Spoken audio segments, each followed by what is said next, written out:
Hey guys, welcome to Bobcat Sports Talk. I'm Jessica Carter here with Jay Riley and Trey Howard. Once again, we're back at it talking about some new sports topics coming up. First off, let's congratulate to Jones women's basketball team who won the state championship over Southwest 75-73. Now that's a pretty close call. It's a great game. I wish I would have been there to watch it. Yeah, so it sounds like and we also have a lot of more events coming up with baseball and softball. So if you have anything that you're looking to do, you should definitely go out and support them. Moving on to the NFL draft. Guys, who's your top pick? Right now, I've got Jadeveon Clowney going to the Texans. I know they need a quarterback, but I still think Jadeveon Clowney is going to be the one that wins, that goes first overall. Even though he struggled this past season, I still think Jadeveon Clowney's got what it takes as a pass rusher, and I really do. I think that the Texans will see that. I'm torn between either Clowney or Manziel because they need a quarterback.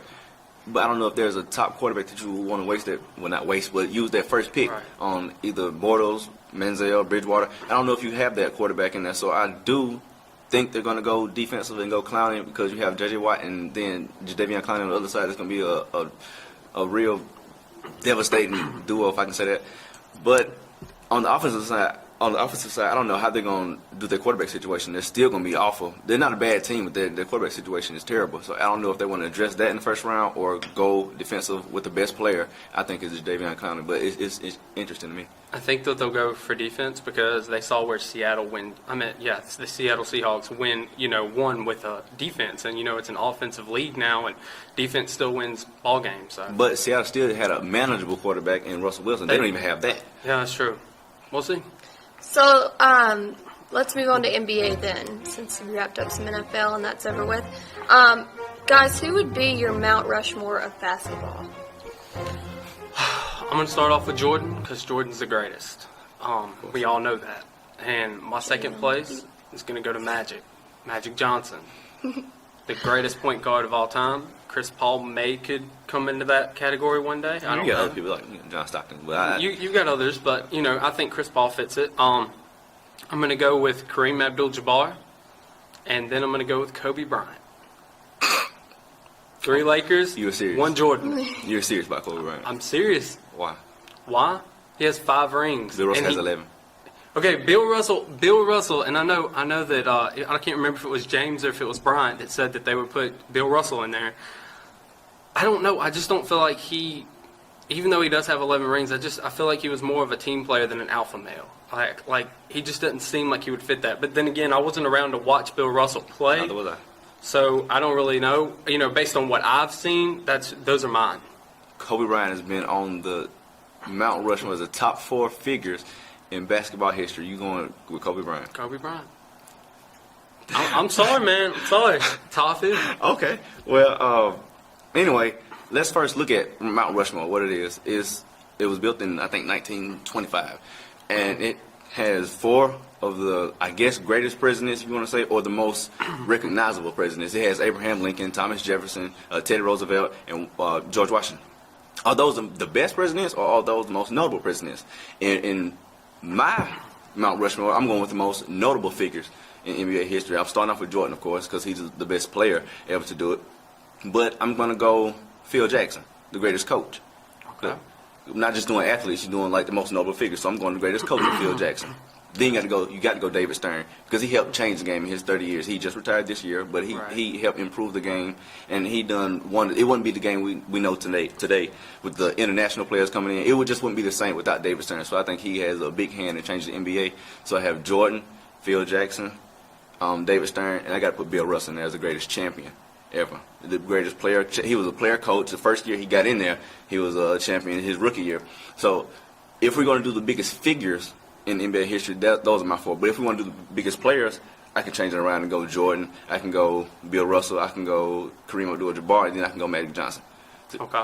I can do it that way because they're the best players, I think, in NBA history. Okay. I think someone needs to draft Kevin Hart. I thought he was hilarious in the Celebrity All-Star. Was that just me or no? He's Hilarious. He is. I would watch like more 10 points? basketball. I think he would distract the other team and have them laughing so hard that his team would like have easy baskets. What did you guys think of the All-Star game? Did you watch it and everything? I watched it and I liked it. It was no defense play, but I kind of like stuff like that. Yeah. All the dunks by Blake Griffin and all the shots being put up. I like that kind of stuff. I know. I love when they were dunking and everything. It was so much fun to watch. I think that's my favorite part. Just seeing if somebody dunks it. So anyways, moving on to final word. Like I said, please go out and support our baseball and softball teams. They're, I think, both undefeated now, and that's amazing. They've had, 2 weekends into the season now? Mm-hmm. And then on to that, speaking of baseball, spring training is back at it for MLB, so good luck to all you guys and work hard as much as possible because the season's coming up. What's your final word? My final word is, how amazing is Wichita State University? 31-0. Nobody's ever done that in the history of the NCAA. Not in the regular season, at least. In the regular season, that's just phenomenal. I don't really know what to say because I don't really know any of the players. I don't really keep up with them. But 31-0. And that's the thing about it. They don't have a star. Those guys, they're no-name players, and they just work hard. Do you remember when Butler won? I mean, they didn't win, but they went to the Final Four, and then they made it to the national against championship. Duke, and they were like a half-court shot away. They almost drained that one and won the game. Yep. But this Wichita State team, it reminds me a lot of that Butler team, and they are just fierce. If you watch them play, they move the ball around. They get open looks. They don't rush the ball. Right. Like if you would see Kentucky, they seem to move at a frenetic pace. But Wichita State slows it down and plays their game, and they just play hard. And I love watching those guys play. Well, I see them in the Final Four. That's who I got from one of my Final Fours. Wichita State? Mm-hmm. I can't disagree with that. Cinderella team. They look really good. Cinderella team. But really, is it Cinderella if they're already 31-0? I mean, it isn't, no. but for their program, with it, I mean, and they've been good for quite some time, but they've never been phenomenal. I get what you're saying. So it's not like a big name, Kansas, Kentucky. Like Georgetown came out, and I think it was 2008 or 2009, and was the Cinderella team that won it all.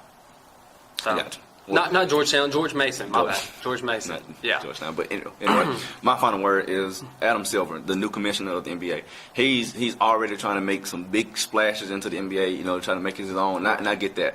And one of his proposals was to extend the college players' time in the NCAA to 2 years instead of 1 year. David Stern made it a year instead of jumping straight from the high school into the pros. You have to go 1 year. And now Adam Silver's proposing 2 years. And I like that. Even Jerry West said these guys are coming out, they're not branded or they're not, fundamentally sound, they're not ready, and they're just going into the NBA and basically just riding the bench because they're not ready. And he said this is a weak draft. I don't agree with him saying this is a weak draft. I think it's pretty decent.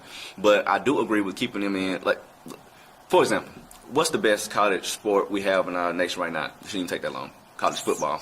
I mean, in college football rivals the NFL because it's like, especially in the South, it's like a religion with Alabama and Ole Miss and whatever. I think that the best players in high school football are coming to college and staying 3 years, getting a chance to grow and getting a chance to develop. And you see them making an impact right there, making a splash in the league already.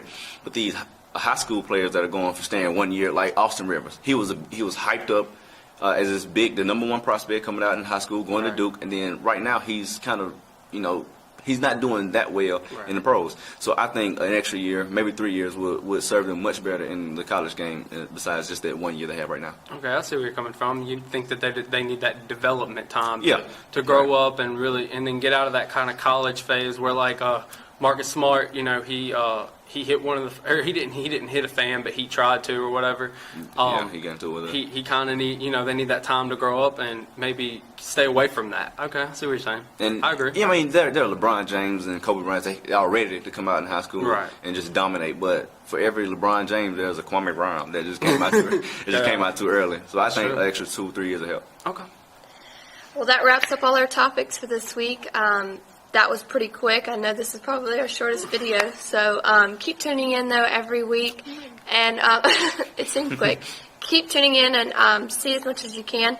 We'll be doing a lot more on softball and baseball and college and MLB too.